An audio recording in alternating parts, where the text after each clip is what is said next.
je crois. Ah oui, c'est ça. Là, c'est une pomme. Bon, alors moi, c'est Frédéric. J'ai proposé l'idée du projet BMB 2017 il y a maintenant à peu près un an, après avoir gravi le Mont Blanc par la voie normale. L'idée du projet, c'était de réaliser à nouveau l'ascension du Mont Blanc et également d'essayer d'atteindre le fond d'une grotte qui s'appelle le Gouffre Berger et qu'on surnomme très souvent le Mont Blanc de la Spéléo parce que c'est une grotte qui est profonde, qui est assez longue à faire mais qui n'est pas trop difficile non plus par rapport à d'autres. Donc voilà, c'est un équivalent du Mont Blanc mais en version Spéléo. On est d'accord. C'est vachement. On est à la pluie. Elle s'appelait comment? Elle s'appelait comment là? On est bien accueillis pour notre premier jour ici. On est bien accueillis pour notre premier jour ici. Bonne idée d'installer cette tente, hein. On est pas mal là. Ah, elle est bien là. Voilà. Moi je viens de Pionça, dans le Puy-de-Dôme. On a fait un peu de route, environ 5 à 600 km, donc on est un peu fatigué. On est parti à 2 h cette nuit. Donc on vient d'arriver, on essaie de faire une petite sieste là. Et puis après on va regarder ce qu'on peut faire pour aller s'acclimater un peu pour le projet BMB 2017. L'objectif du projet est de réaliser l'ascension du Mont Blanc et d'atteindre le fond du Gouffre Berger en moins d'une semaine.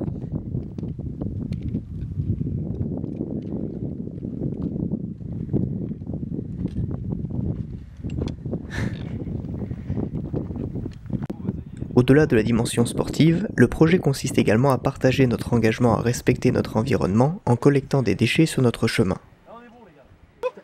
Sur la droite, on a... Ah, la douleur, mais c'est ouf. Elle a l'air bonne. Ah, allez, va. Il y a ma petite baignoire naturelle là. Oh, non. Quel homme. La tête. Allez. Salut les gars. Je m'appelle Jérôme, je suis ici avec mes amis d'enfance, donc Fredo, Loïc Sarré aussi. L'objectif c'était de se lancer le défi de gravir le toit de l'Europe en passant une semaine d'acclimatation aux écrins. Premier checkpoint de la journée. Durant cette semaine, de nombreux amis se joignent à nous pour randonner et grimper en montagne. Impressionnant, hein. La haute altitude peut causer ce que l'on appelle le mal aigu des montagnes. Afin de s'en prémunir, il est nécessaire de passer du temps en altitude en allant progressivement de plus en plus haut.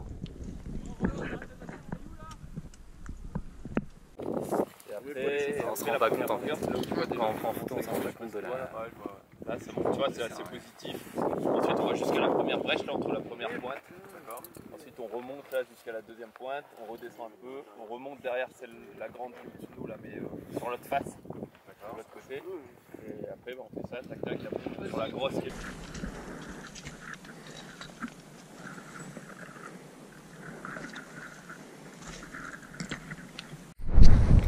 Notre premier sommet d'acclimatation est la pointe des Cinéastes. Elle culmine à 3205 mètres et offre une vue imprenable sur le glacier Blanc et le mont Pelvoux. Son ascension, par la traversée des arêtes, est côté assez difficile. Notre équipe est composée d'alpinistes relativement débutants. Nous ne nous sommes jamais mesurés à un sommet de cette difficulté en dehors de l'Auvergne.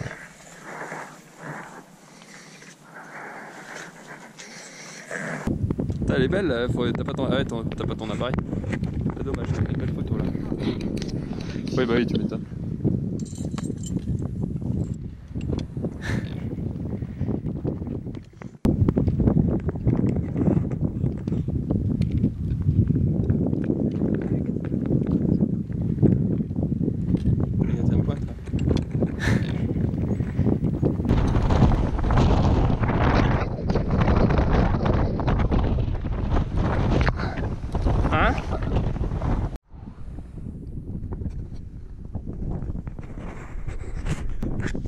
Sur la deuxième pointe. Fredo toujours en tête. Et c'est la fin.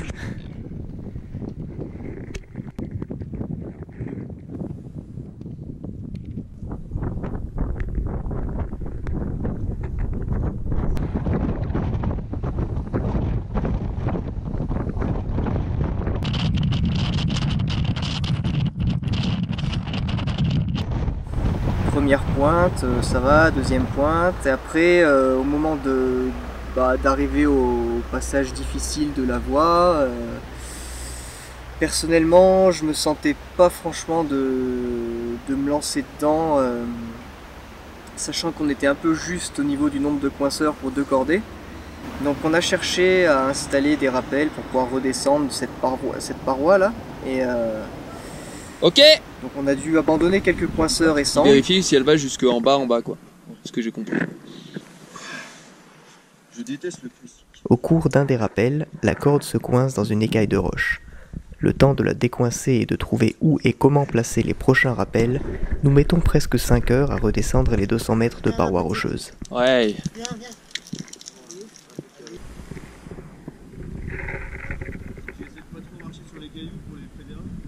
Ouais.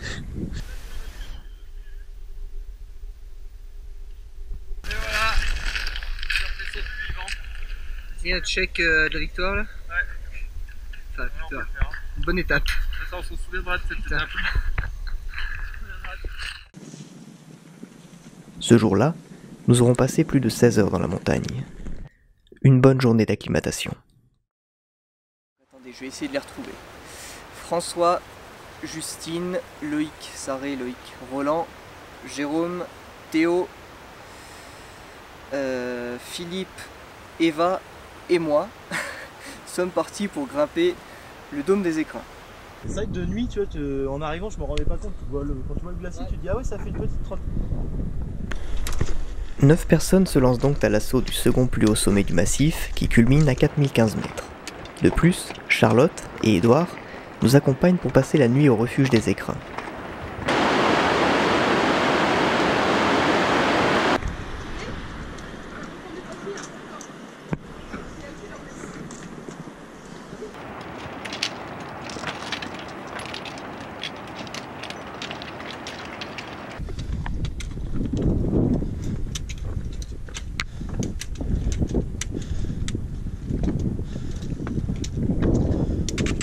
Sur un petit promontoire un peu au-dessus du glacier, on voit une boîte grise avec 2 trous noirs dedans de fenêtres.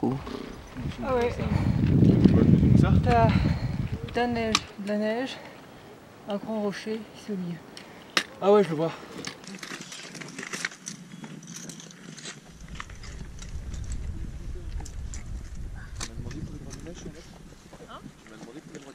Ça va coûter cher. Tu pourras choper mon bâton et mon piolet, s'il te plaît? Ouais.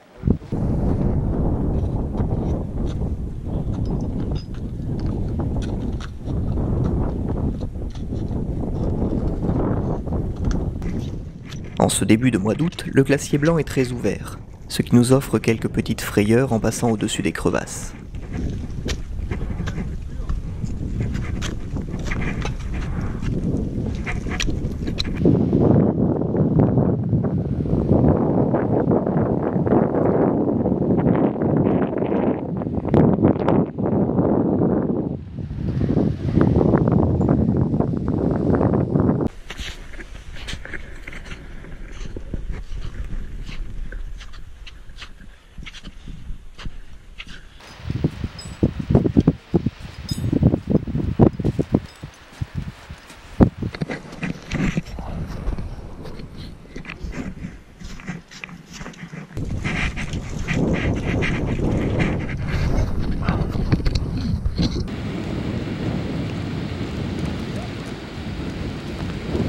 Après 4 heures d'ascension, nous arrivons en vue du refuge.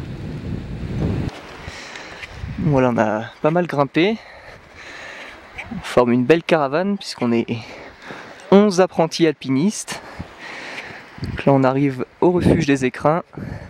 Je vais essayer de faire un zoom un peu propre. Et hop, qui est là. Ouais, mais ça peut se lever cette nuit, tu vois. Mais rien que le matos, c'est quand même bien de faire comme ça. Ça fait combien de fois? Le pire, hein.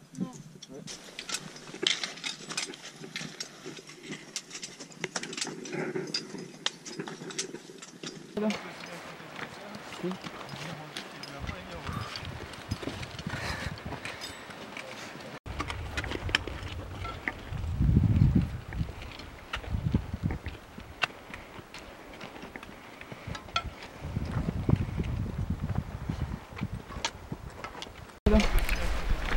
pris.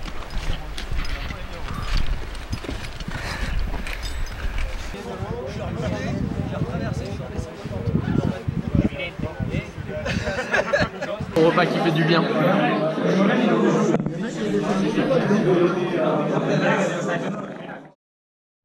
À 3 h du matin, il est temps de partir pour le dôme.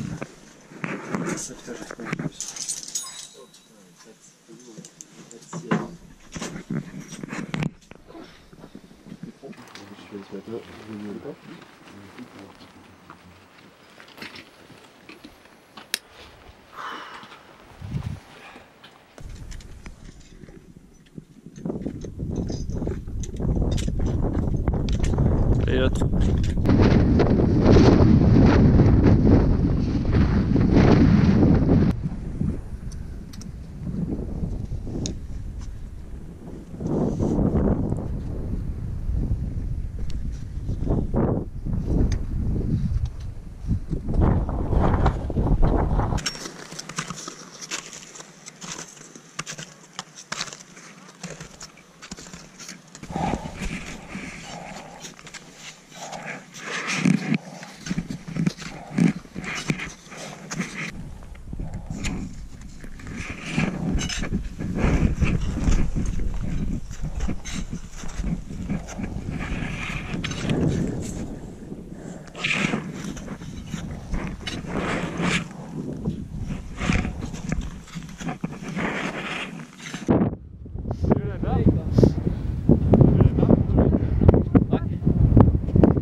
Ah, joli.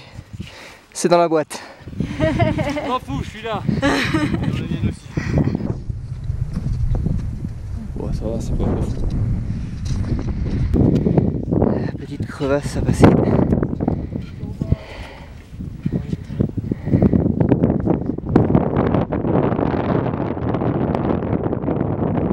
Allez, c'est bien, ouais.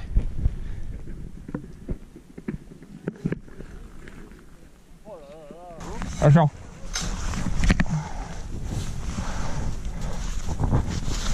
Nickel.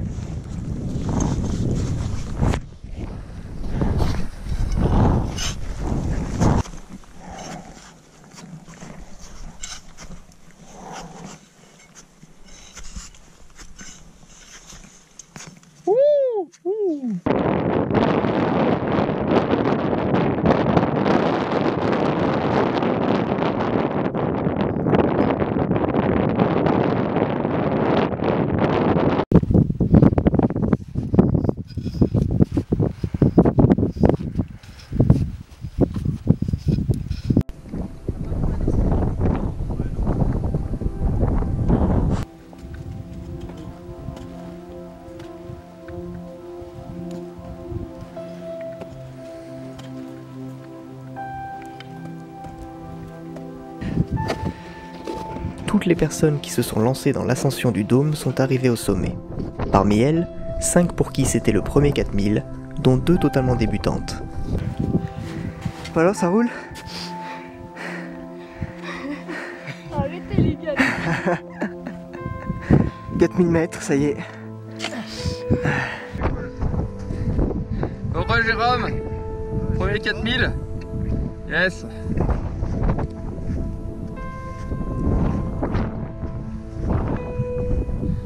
Ouh. Et on n'est même pas dans la brume, on a de la chance, on a de la vue. Donc là on a fini notre semaine d'acclimatation dans les écrans, on va dire. Là aujourd'hui on est vendredi 4 août, ça va être repos, on va peut-être faire... il y a certaines personnes qui voulaient refaire la Via Ferrata qu'on avait fait au début de semaine. Donc l'ascension du Mont Blanc par les 3 monts, ça avait été prévu initialement samedi et dimanche. Sauf qu'on a checké la météo hier soir et aujourd'hui et que pour la nuit de samedi à dimanche, ils annoncent de la neige. Il fait pas très beau, dimanche non plus, il fait pas très beau, c'est nuageux. Et donc là pour l'instant on est en incertitude de savoir quand est-ce qu'on va pouvoir faire le Mont Blanc, comment on va le faire, est-ce qu'on va passer par les 3 monts ou pas, ou est-ce qu'on va le faire par la voie normale, en une seule journée. On hésite à le faire en une seule journée, je veux dire d'une seule traite. Les conditions météo nous incitent à abandonner l'itinéraire des 3 monts. À la place, nous partirons le dimanche 6 août au soir pour tenter l'ascension d'une traite par la voie normale en moins de 24 heures. Après un trajet d'un peu plus d'1 heure à bord du tramway du Mont Blanc, nous arriverons au Nid d'Aigle. De là, un sentier nous conduira jusqu'au refuge de Tête-Rousse en un peu plus de 2 heures. Ensuite, les choses sérieuses commenceront puisque nous devrons gravir l'aiguille du Goutet. Nous rejoindrons le refuge du même nom pour y prendre une pause bien méritée. Enfin, nous gravirons le dôme du Goutet avant de rejoindre l'arête des Bosses qui nous conduira jusqu'au sommet.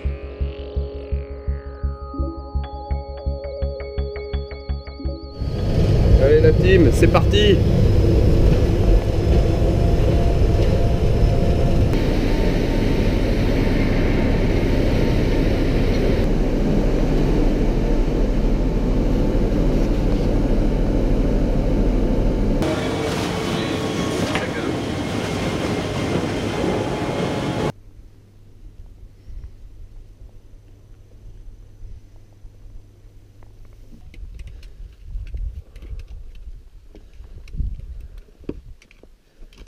Départ dans la brume.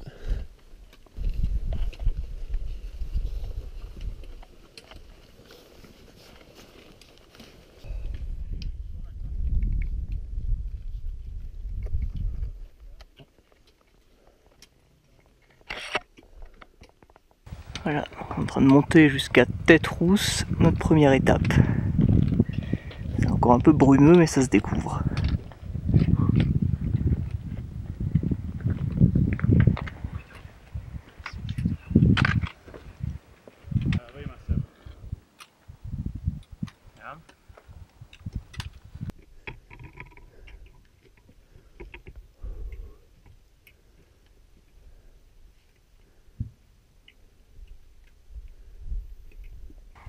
Arrête de Bionnassé. Une voie qu'on prendra peut-être un jour pour aller au Mont Blanc. Franchement c'est joli avec ces nuages quand même. Si on a le temps, j'ai monté avec lui, toi. Non. Après, je peux pas donner pour tout faire ça.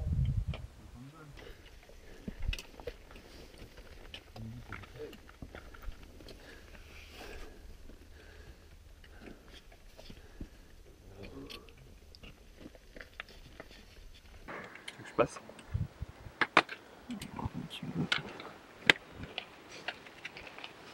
Bientôt arrivé à Tête-Rousse.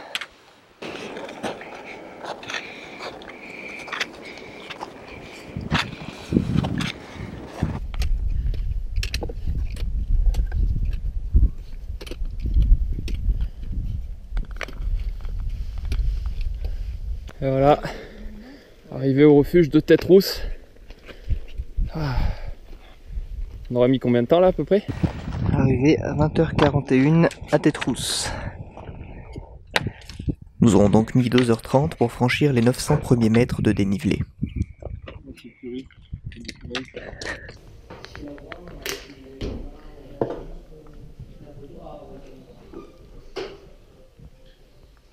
Là Jérôme.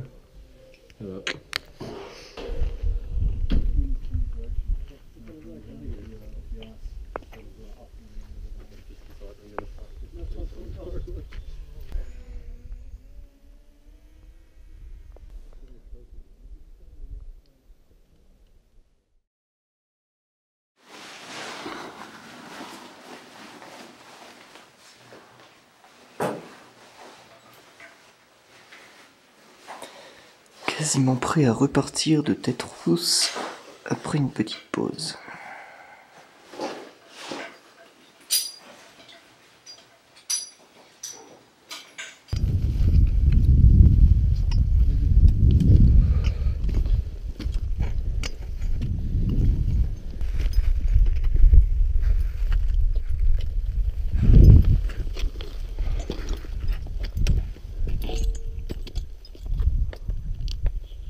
Elle est où la lune? Elle aurait pu nous aider un peu la lune.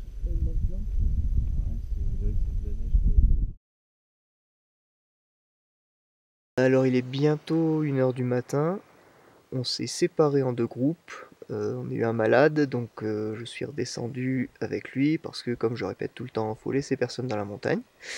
Alors je respecte mes paroles, puis du coup les 2 autres sont en train de monter vers le dôme du goûter.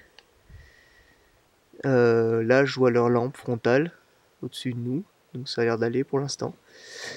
Nous on va redescendre tranquillement et comme là on n'a plus de limite de poids de sac à porter ou quoi, ben du coup pour compenser on va ramasser autant de saloperies que possible en redescendant. Voilà, donc on nous trouve un paquet de choses, hein, des boîtes de conserve, du papier toilette, des bouteilles en plastique, des bouteilles, des canettes en alu.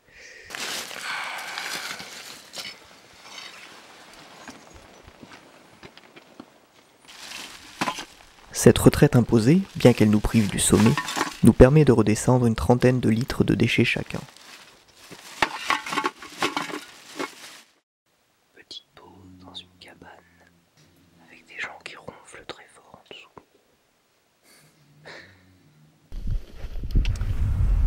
Moi ça m'a un peu frustré du coup de faire demi-tour parce que ça a privé Fred du sommet, puis je m'étais quand même préparé. Je m'étais bien préparé, on s'était bien acclimaté. Aux écrins sur le dôme, ça s'était très bien passé à 4000 mètres. J'avais pas eu de soucis, j'étais en forme. Et puis oui aussi, j'ai investi pas mal de moyens dans ce projet. Donc c'était un peu frustrant d'abandonner.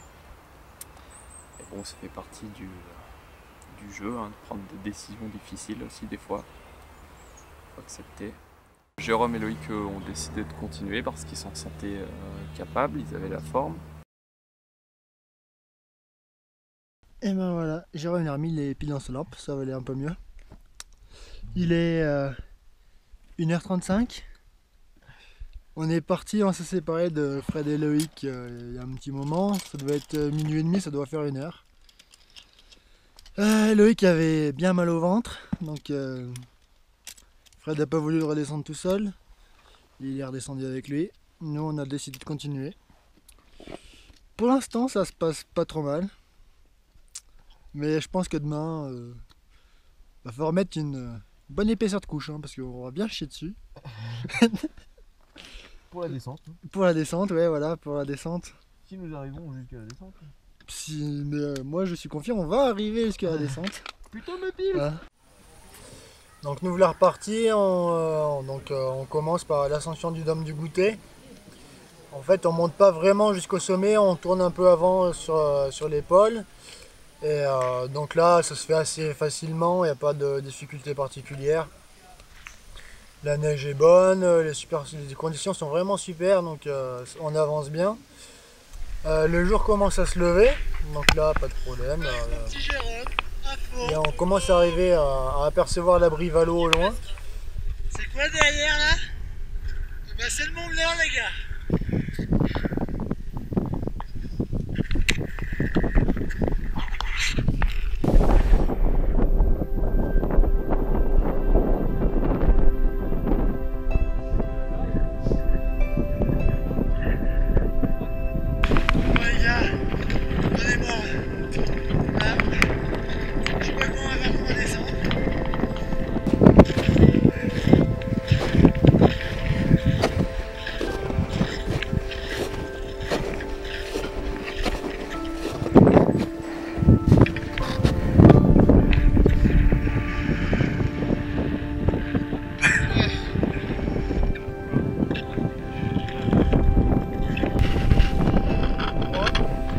Donc on est bien resté 20 minutes au sommet et puis il y a eu le temps pour nous de redescendre. Donc on a bien pensé à nos 2 compères qui étaient restés en bas, hein. Le petit Loïc qui était malade et Fred qui était resté pour le sécuriser. Donc pour eux on n'avait pas le droit d'abandonner, et puis pour tous ceux qui ont cru en nous jusqu'à ce qu'on arrive en haut, pendant toute la préparation on a été quand même assez suivis par pas mal de monde. Donc on n'a pas voulu les décevoir et notre mission c'était d'arriver en haut, donc on n'avait pas le choix, on ne pouvait pas faire marche arrière.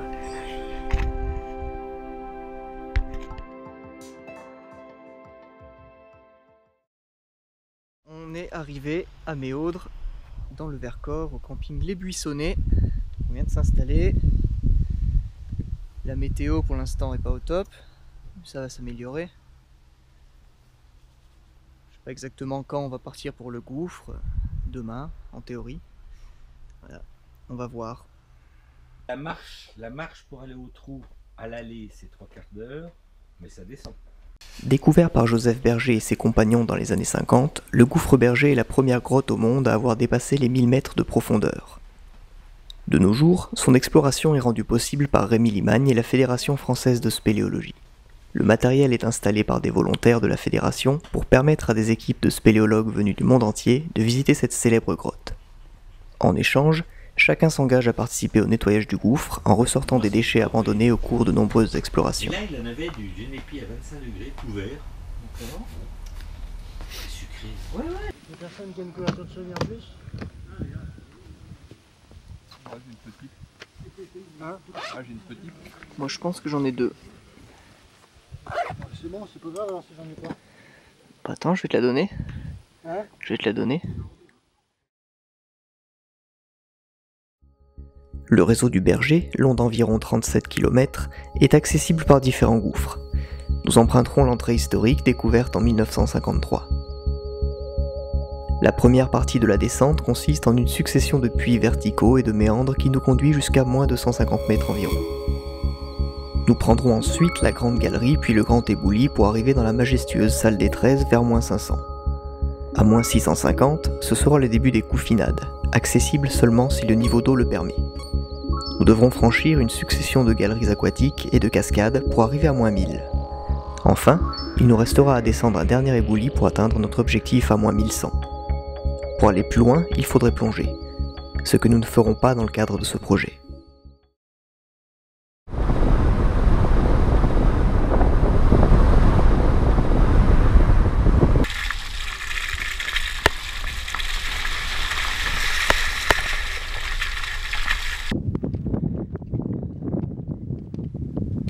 Jérôme n'ayant jamais pratiqué la spéléologie, il ne peut se joindre à nous pour cette étape du projet. Nous serons donc 3 pour ce voyage presque jusqu'au centre de la Terre.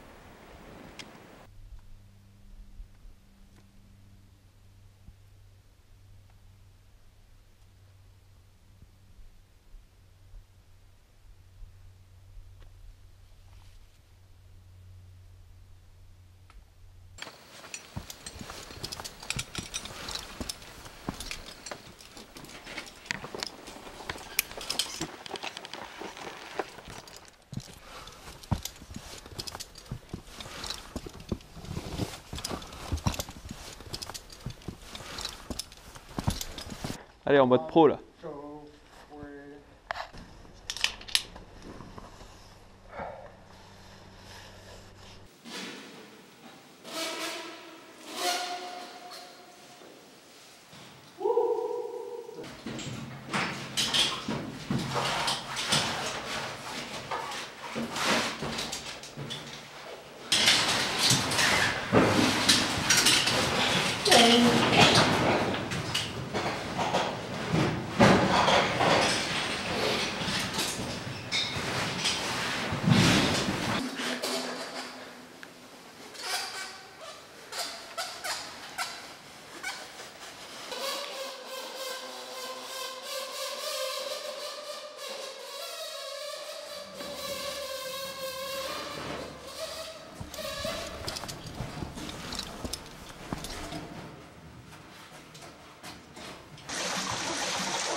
Suivis de près par une autre équipe de spéléologues, nous accélérons afin de les distancer.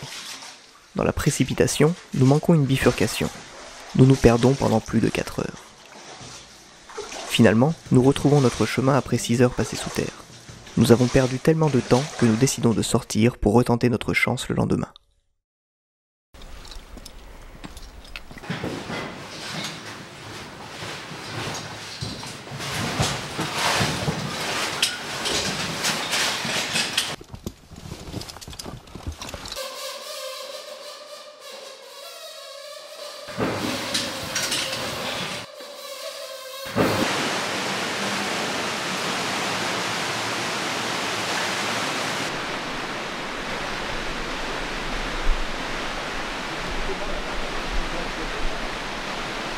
semaine.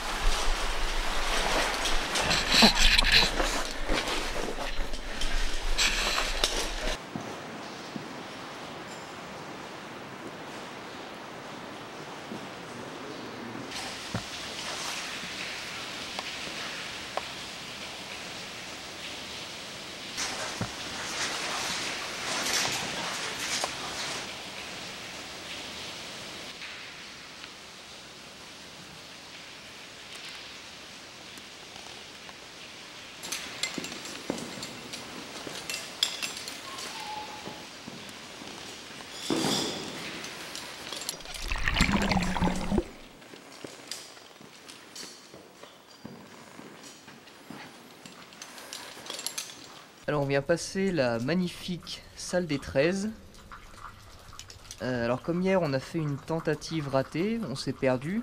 Du coup pendant plusieurs heures on s'est crevé à ramper, à quasiment nager pour rien. Donc aujourd'hui on est descendu au plus léger. Donc j'ai pas pris le réflexe, le micro et tous les accessoires. Donc on a que 2 GoPro pour filmer. Donc on espère que bah là tu caches la lumière en fait. Donc, qu'est-ce que je disais là?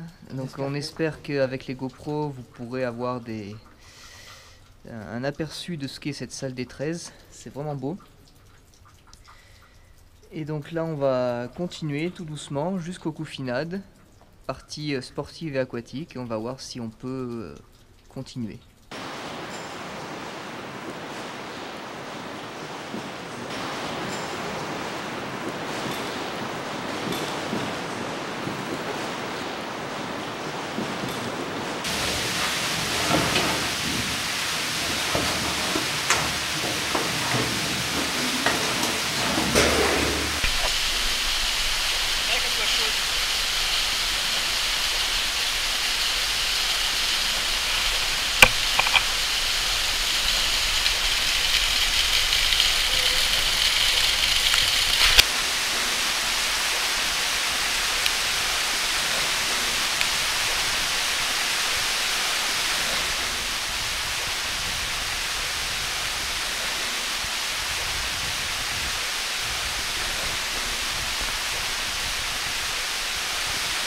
Cette fois-ci, tout se passe bien.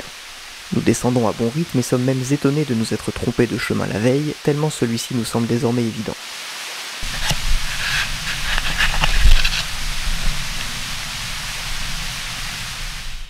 Nous arrivons au Coufinade en pleine forme. Nous nous lançons alors avec détermination dans la partie la plus éprouvante de la grotte.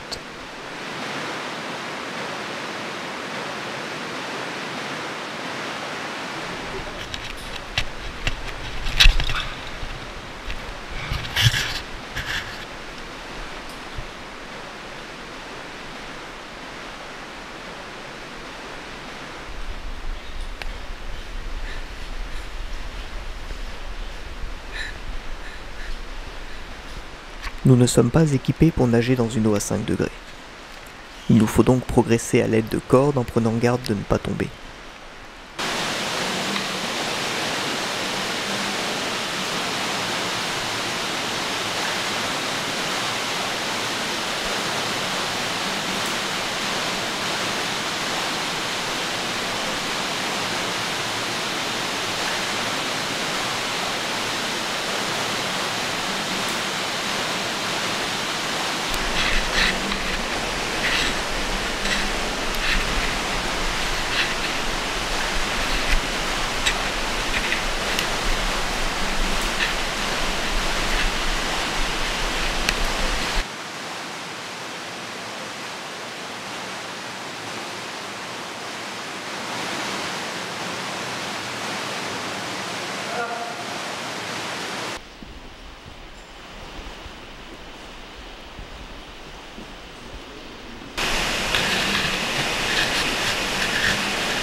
Après 8 heures de descente, nous y sommes.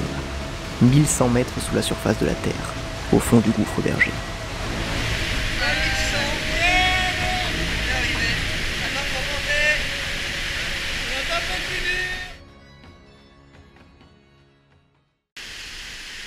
Nous entamons alors une remontée qui durera plus de 14 heures.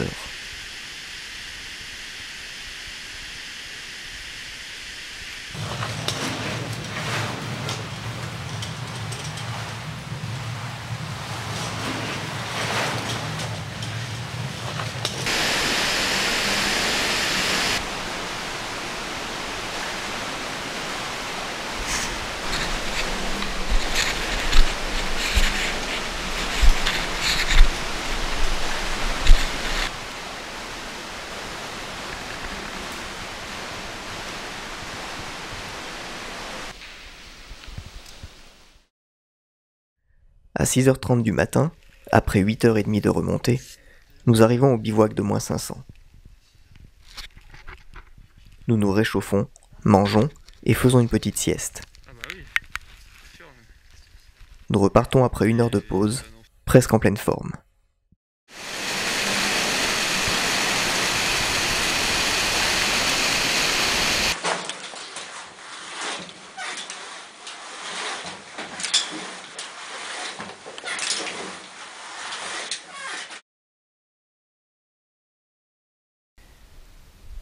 Je suis sorti, donc là j'attends que les deux Loïc sortent aussi. On a atteint le fond. Donc mission accomplie. Moi ça m'aura pris, alors d'atteindre le fond et de remonter, ça m'aura pris 22 heures. Donc voilà, on aura vu ce que c'était ce Mont Blanc de la Spéléo, et effectivement il porte plutôt bien son nom. Il y a des passages un petit peu sportifs, mais globalement ça reste pas trop compliqué. Juste long. Vraiment long. Mais cool. C'était bien.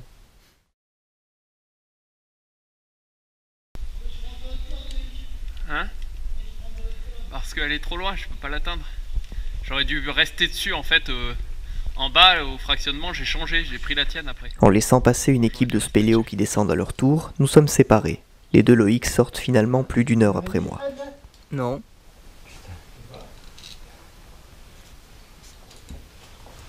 Yeah, baby. Qui c'est qui va se raser la tête? S'il arrivait au fond du berger et en haut du Mont Blanc, Loïc devait se raser la tête. Hein? Qui c'est qui va avoir la boule à zéro? On attend toujours. Tu te rases la tête toi aussi ou pas? Hein? Tu te rases la tête ou pas toi? Non.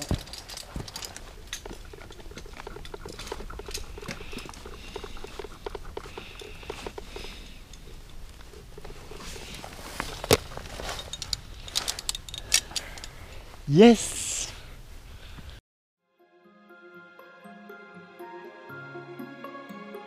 Après 19 jours passés dans des paysages extraordinaires, le projet BMB 2017 est terminé.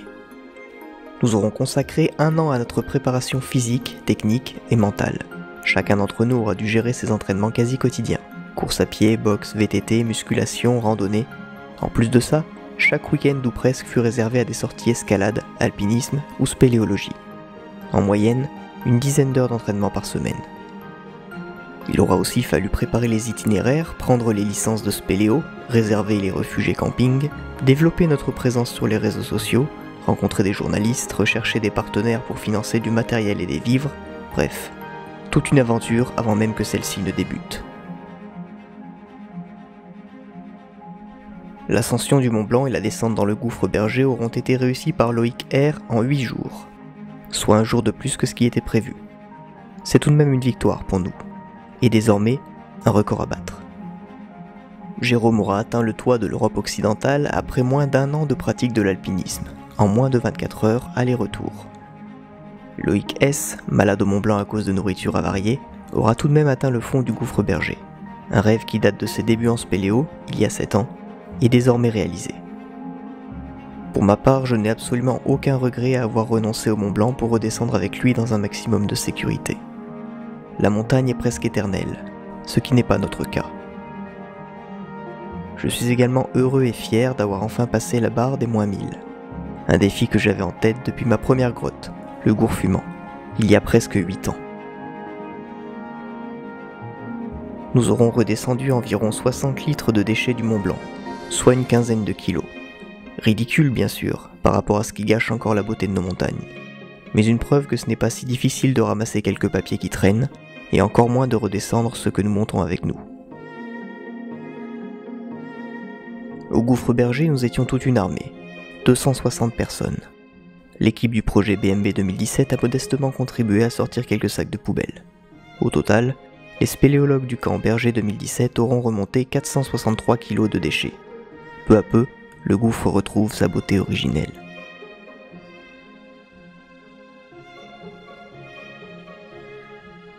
La phase d'acclimatation aux écrins aura été très efficace puisque personne n'aura souffert du mal des montagnes. Ça aura surtout été l'occasion de se retrouver entre amis pour apprécier, et pour certains découvrir, les sports de montagne dans le cadre merveilleux du massif.